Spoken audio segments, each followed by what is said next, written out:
For over 60 years, we've searched for alien civilizations, mostly by listening, pointing radio dishes at the stars, straining to hear a deliberate message, and we've heard nothing. But there's another way to find them, and it doesn't require anyone trying to talk to us at all. Instead of listening for a whisper, you watch for something far stranger, a star that someone is taking apart. A star wrapped piece by piece in an artificial shell of machinery so vast it swallows nearly all the starlight and quietly glows in the infrared like a dying coal. This is the Dyson sphere, the ultimate power plant, a structure so enormous it surrounds an entire sun. And here's what makes it more than science fiction. It's one of the few megastructures that breaks no laws of physics. We could, in principle, start building one within a century or two. Advanced aliens may have already built them. And right now, astronomers are seriously scanning the sky for their heat signatures and have found a handful of genuinely puzzling candidates. So today we're going to unpack the whole idea. Why a civilization would build one, what it would actually look like, how you'd construct something that big, and how we're hunting for them across the galaxy. The truth is weirder and more real than the name suggests. Let's get into it. Start with the why, because the Dyson sphere is, at its heart, an answer to a single, relentless problem: energy. Every civilization that grows needs more power. We've gone from firewood to coal to oil to nuclear, and our hunger only climbs. Now extend that trend for centuries or millennia. A civilization that keeps growing will eventually want more energy than its entire planet can possibly provide. So where do you turn? You look up. Because sitting right there in the middle of your solar system is a fusion reactor that's been running for billions of years and will run for billions more. Your star. The catch is that a planet like Earth intercepts only about 1 part in 2 billion of the sun's total output. The overwhelming majority of all that energy just streams off into empty space, wasted forever. And the Dyson sphere is the audacious solution. Stop wasting it. Surround the star. Capture all of it. It's worth dwelling on just how relentless the logic of energy growth is, because it's the engine behind the whole idea. For most of human history, energy use crept up slowly. Then, with industrialization, it exploded. And across the last couple of centuries, humanity's total energy consumption has climbed staggeringly, roughly doubling and doubling again over generations. If any civilization keeps growing its energy use even modestly, just a couple of % a year, the compounding becomes absurd over cosmic timescales.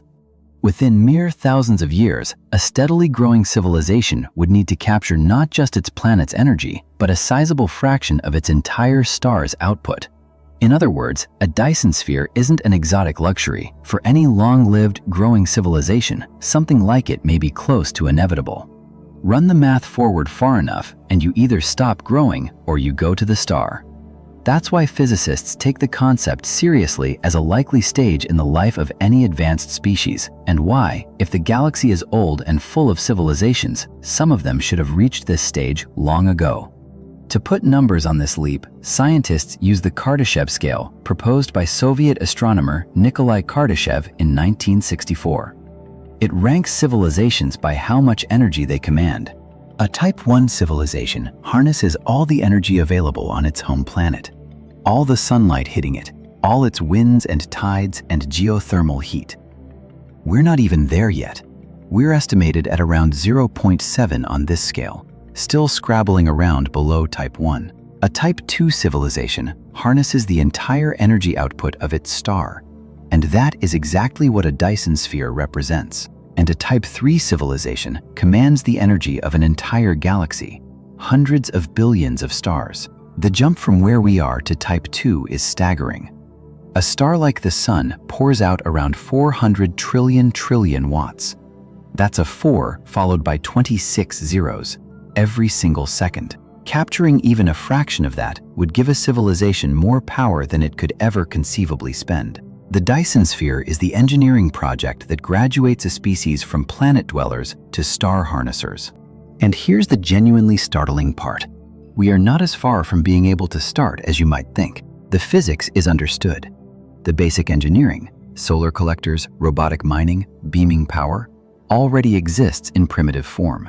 What we lack is scale, automation, and the will. Some thinkers argue that with self-replicating robots and a serious commitment, humanity could begin a Dyson swarm within the next century or two, and have a meaningful first phase running within decades of starting. That doesn't mean we will. It would be the largest project our species has ever attempted by a factor of billions, and it raises every question imaginable about cost, motivation, and whether we'd survive long enough to finish. But it's worth sitting with the fact that the Dyson sphere isn't a far future fantasy requiring magic. It's something a civilization only modestly more advanced than ours could plausibly begin. Which means, if we can imagine starting one, older civilizations out there may have finished theirs long ago. Now, where did this idea come from? It's named after the physicist Freeman Dyson, who laid it out in a famous 1960 scientific paper with a wonderfully dry title, Search for Artificial Stellar Sources of Infrared Radiation. But Dyson himself was always honest that he borrowed the concept. The real origin is science fiction, specifically the 1937 novel Star Maker by Olaf Stapledon, which contains a brief, visionary mention of a civilization enclosing its stars to capture their energy. Dyson read it and turned that throwaway idea into rigorous physics. And crucially, his paper wasn't really a blueprint for building one. Dyson's genius move was different. He argued that if such structures exist out there, we could detect them. That reframing from "could we build it" to "could we find one someone else built" is what made the Dyson sphere a tool for hunting alien life, not just a fantasy. And the idea took on a life of its own in popular culture, which is partly why it feels so familiar. After Dyson's paper, science fiction ran with it relentlessly. One of the most famous depictions came in an episode of Star Trek: The Next Generation, which featured a complete solid shell around a star, cementing in the public mind exactly the version of the Dyson sphere that, ironically, is the least physically plausible. Author Larry Niven built an entire acclaimed novel, Ringworld, around a related but smaller idea. Not a full sphere, but a vast ring encircling a star, spun for artificial gravity. From video games to novels to films, the image of a star wrapped in artificial structure became a shorthand for unimaginably advanced civilization. The downside is that most of these portrayals show the solid shell, reinforcing the misconception. The upside is that the Dyson sphere became one of the rare pieces of hard physics that almost everyone has, in some form, already pictured. But before we go further, we have to clear up the single biggest misconception about Dyson spheres. One baked right into the name and into 1,000 sci-fi illustrations. When most people picture a Dyson sphere, they imagine a solid, continuous shell, a giant metal ball completely enclosing the star, with the civilization living on the inside surface. It's a striking image. It's also almost certainly impossible, and Dyson himself never meant that. Here's the problem with a solid shell. A rigid sphere around a star would be gravitationally unstable. The star doesn't sit politely in the center, pulling the shell evenly. If the shell drifted even slightly off-center, the gravitational pull would be stronger on the near side, and the whole structure would be drawn in until it crashed into the star. There's no net gravitational force holding a uniform shell centered. It's balanced on a knife's edge. On top of that, no known material, nothing even theoretically possible, could withstand the unimaginable stresses of a solid object that big bridging across a star's gravity. A rigid Dyson shell would tear itself apart. So the Hollywood version, the solid ball you can walk around inside of, is the one version that genuinely won't work. So what would a real Dyson sphere look like? The answer is what Dyson actually proposed. Not a shell, but a swarm. This is the version physicists take seriously, called a Dyson swarm. Instead of one solid object, you build an enormous number of independent collectors. Think of them as gigantic solar panels or mirror satellites, each in its own stable orbit around the star. Millions, billions, eventually trillions of them, swirling around the sun in carefully arranged orbits like an artificial cloud. Each one captures a slice of sunlight and beams that energy where it's needed. Together, over time, they can be added to until they intercept nearly all of the star's light. No impossible materials, no instability. just an absurd number of orbiting pieces. The Dyson sphere isn't a ball.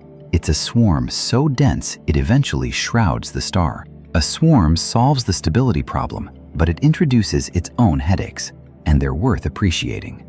With millions or billions of objects orbiting the same star, you have to choreograph their orbits so they don't collide. And at orbital speeds, a single collision could spray debris that smashes into other collectors, triggering a catastrophic chain reaction. You also have to get the captured energy from a collector to wherever it's needed, across vast distances, probably by beaming it as focused light or microwaves. Itself an enormous engineering feat, and the whole swarm has to be maintained forever, constantly repaired and replaced as units fail or drift. Building a Dyson swarm isn't a one-time construction project. It's the start of an eternal, solar system-spanning act of management. None of this is physically impossible, but it's a reminder that doesn't break the laws of physics and easy are very, very different things. There are other proposed variations on the theme, each solving the problem differently. There's the Dyson bubble, which uses ultralight collectors that act like solar sails, so light that the outward pressure of the star's own light pushes on them exactly hard enough to cancel gravity, letting them hover motionless in place rather than orbit. There's the Dyson net, a web of cables and collectors strung around the star. And at the far extreme of imagination, there's the Matryoshka brain, a Dyson swarm built not to house a civilization, but to run one. Nested shells of computers, each layer feeding on the waste heat of the layer inside it, turning an entire star's output into raw computation. A mind the size of a solar system. But the core practical idea remains the swarm. Many independent pieces gradually enclosing a star. That Matryoshka brain idea deserves a moment, because it points to something strange about where this logic leads. Named after Russian nesting dolls, it's a Dyson swarm of pure computers arranged in concentric layers. The innermost layer runs hot, powered directly by the star. It dumps its waste heat outward to a cooler layer, which runs its own computations on that leftover energy, and dumps its waste heat to a cooler layer still, and so on, squeezing every last drop of usefulness out of the star's energy before the final dregs radiate into space. A civilization that built one might not live in physical bodies at all. It might upload itself, existing as software running on a computer powered by an entire sun. It's speculative, but it raises a haunting thought. Maybe the most advanced civilizations aren't out there colonizing planets. Maybe they've turned their stars into thinking machines and gone quiet, lost in inner worlds we could never detect. And there's an even stranger variant, a Dyson sphere around a black hole. It sounds absurd. Black holes are famous for swallowing energy, not giving it. But black holes can be tremendous energy sources. Matter spiraling into one heats up and blazes with radiation before it falls in. A spinning black hole stores colossal rotational energy that could, in theory, be tapped. Some physicists have seriously proposed that a truly advanced civilization, late in the history of the universe, when stars have begun to die out, might cluster its collectors around a black hole as the ultimate long-term power source. The Dyson concept, it turns out, is more general than starlight. It's about wrapping any concentrated energy source to capture what it pours out. Okay, so a swarm of orbiting collectors. But the scale is the thing that breaks your brain. Where would you get enough material to build trillions of collectors big enough to wrap a star? Earth, the whole planet, wouldn't come close to providing enough raw material. And here's where the proposals get genuinely audacious. You take apart a planet. The favorite candidate for demolition is Mercury. Why Mercury? Several reasons. It's close to the sun, where the collectors need to go, and where sunlight is strongest. It's packed with useful materials like iron, and critically, it has low gravity, so it takes far less energy to lift mined material off its surface and into space than it would from Earth. The plan, sketched out by physicists like Stuart Armstrong, is a self-bootstrapping process driven by robots. You send automated miners to Mercury. They dig up material, launch it into orbit, and fabricate it into the first batch of solar collectors. Those first collectors generate energy, which you use to power more mining, more launching, more fabrication. Each generation of collectors builds the next, faster than the last. It's exponential growth. The swarm feeds on its own output, doubling and doubling again. Some estimates suggest that once the process really gets rolling, you could go from the first collector to a significant swarm in just a few decades. You'd literally disassemble a planet and reassemble it as a shell of power stations around the sun. Of course, in a few decades hides a colossal caveat. Completely taking apart a planet is a task almost beyond comprehension. Mercury is held together by its own gravity, with a binding energy so vast that fully dismantling it would itself require staggering amounts of energy and centuries, maybe millennia, of relentless work. The exponential math works beautifully on paper, but the early stages, building that very first self-sustaining foothold of miners and factories, is the hard part, the chicken and egg bottleneck. Still, the remarkable thing is that none of this requires breaking physics. It requires only patience, robotics, and time. It's an engineering problem, not a scientific impossibility. And that's exactly what makes it so tantalizing. It helps to picture just how thin and vast these collectors would be. Individual swarm units wouldn't be thick, heavy slabs. To cover the area needed, they'd have to be gossamer thin. Some proposals imagining sheets no thicker than household foil, or even thinner. The reason is simple. The area to be covered is almost beyond comprehension.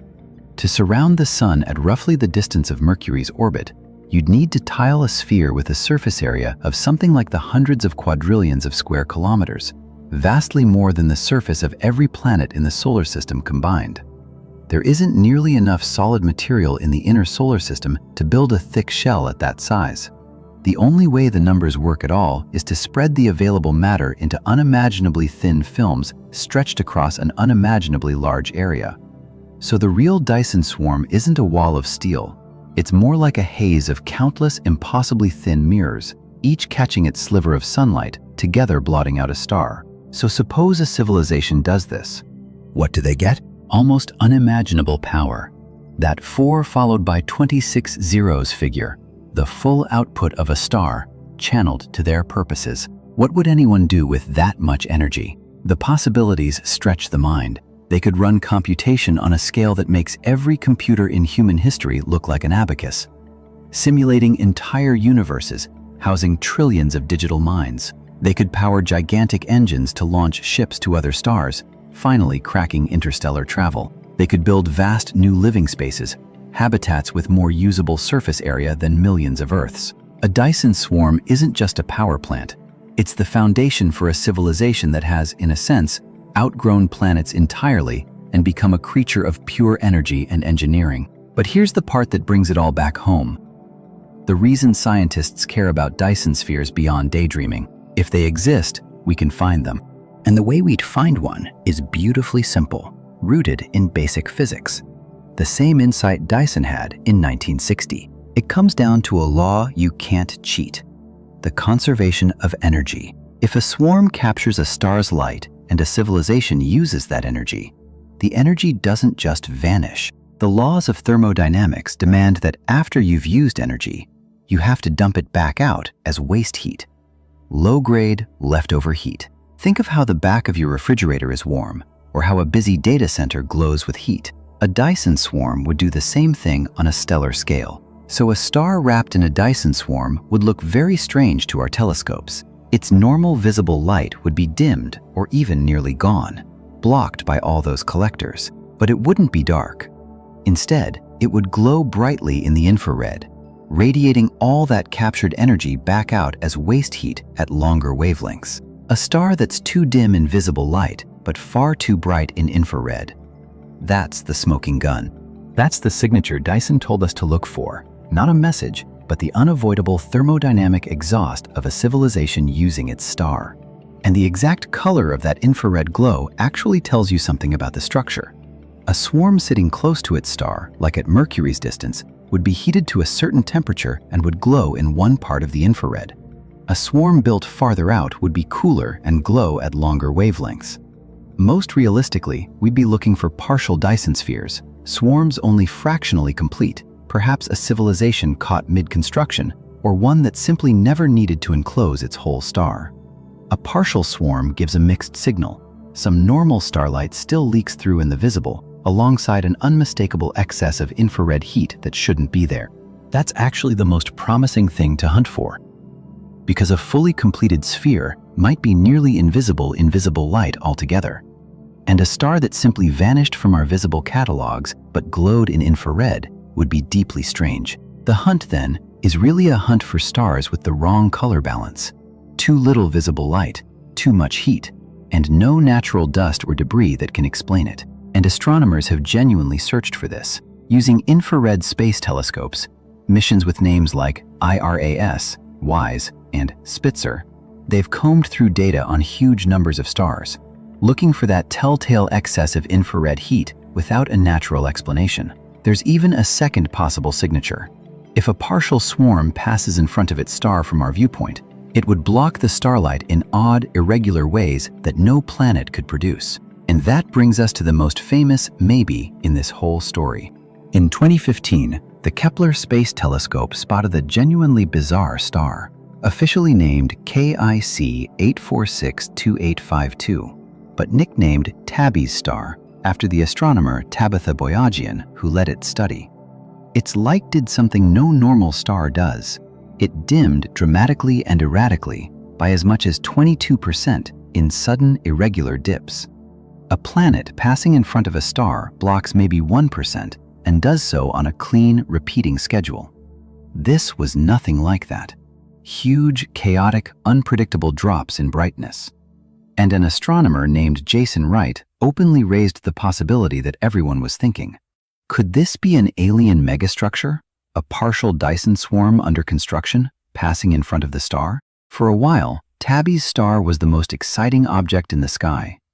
The story captured the public imagination so completely that a crowd-funded campaign raised money to buy dedicated telescope time to watch the star closely, hoping to catch another dip in the act. Scientists scrambled to monitor it across every wavelength they could.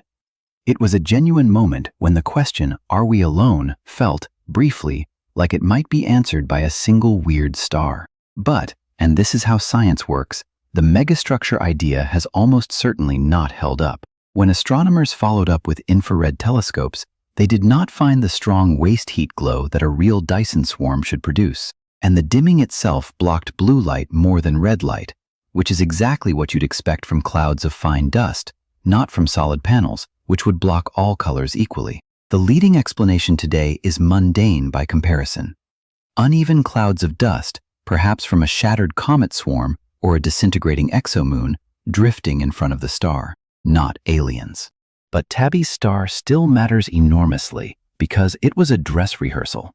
It showed astronomers exactly how to take the idea seriously, how to test it, and how nature usually turns out to be the answer. The hunt didn't stop there. In May 2024, a team running a survey called Project Hephaestos, led by researchers at Uppsala University, published the most systematic Dyson sphere search yet. They combed through roughly 5 million stars, combining data from the Gaia star mapping mission with 2 infrared surveys, hunting specifically for that mid-infrared excess a partial Dyson swarm would create. And out of those 5 million stars, they found 7 candidates.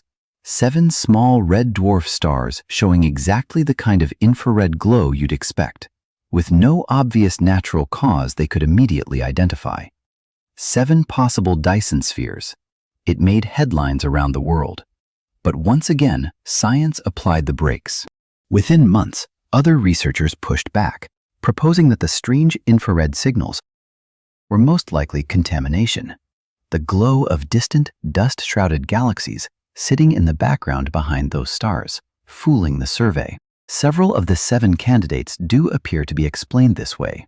As of now, the mystery isn't fully solved. A few of the candidates still await a definitive explanation, and the honest scientific position is that the jury is still out. No confirmed Dyson sphere has ever been found. But the search is real, it's ongoing, and it's getting more sophisticated every year. It's worth understanding that these searches aren't random. They sit inside a deliberate framework. Astronomers have laid out systematic strategies for hunting waste heat from advanced civilizations across the galaxy, scanning huge infrared catalogs not just of individual stars, but of entire other galaxies, because a civilization advanced enough could, in principle, wrap many stars, dimming a whole galaxy in visible light while making it blaze in the infrared. So far, surveys of large numbers of galaxies have turned up none that look obviously engineered. And that null result is itself meaningful. It feeds directly into one of the deepest puzzles in science, the Fermi paradox. The question of why, in a galaxy so old and so full of stars, we see no clear sign of anyone. If Dyson spheres are a natural stage for advanced civilizations, the galaxy should arguably be dotted with infrared glowing, visibly dimmed stars. We don't obviously see them. That absence is a clue. It might mean advanced civilizations are rare or non-existent. It might mean they don't build Dyson spheres. Or it might mean they build something subtler that we haven't learned to recognize. The empty-handed search is, in its own way, telling us something profound about our cosmic loneliness. So we should end on the big, skeptical question. Because even many scientists who study this are doubtful. Would an advanced civilization actually build a Dyson sphere at all? There are good reasons to wonder. Maybe a civilization advanced enough to dismantle planets would find more efficient, subtler ways to get energy that don't involve a star-sized construction project. Maybe they'd discover physics we can't imagine, new energy sources that make harvesting starlight look as quaint as burning wood. Maybe truly advanced minds simply don't need that much raw power, having turned inward toward efficiency rather than outward toward expansion. The very absence of obvious Dyson spheres in our searches so far is itself a kind of clue. It might mean they're rare, or that advanced civilizations don't build them, or that we're looking the wrong way, or, soberingly, that there's simply no one out there to build them.